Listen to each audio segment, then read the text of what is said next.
In this guide, I'm going to show you how you can change your Fortnite name here on a PS5. Before we do get into this guide, make sure to like the video and subscribe to the channel with all notifications on. It really does help the channel and lets us know that you want more content like this.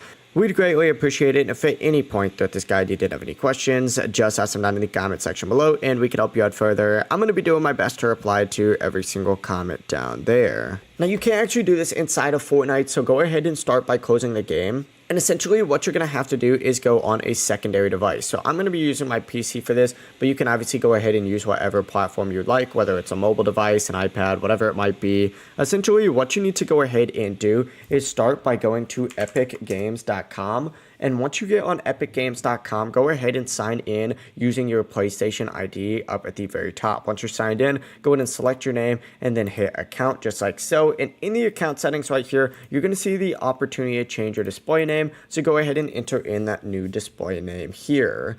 Now, when you go back in Fortnite, if your name is the exact same, that's going to be because your PlayStation name itself is going to be different. To change that, you need to go to your PlayStation settings in the users and account settings, then go to your account settings, and then from here go to profile and choose online ID, and then from here you can go ahead and change your name as well. Keep in mind, on PlayStation, your first name change is going to be free, but after that, there's going to be a fee for any additional changes. So make sure you set it to whatever you would like if you're changing your PlayStation Network name as well. But yeah, it really is as simple as that. If you guys did have any questions, just ask them down in the comment section below and we can help you out further. I'm going to be doing my best to reply to every single comment down there. Before you do leave this guide, make sure to like the video and subscribe to the channel with all notifications on. It really does help us out. Let us know that you want more content like this. We'd greatly appreciate it. Have a great rest of your day though. Peace.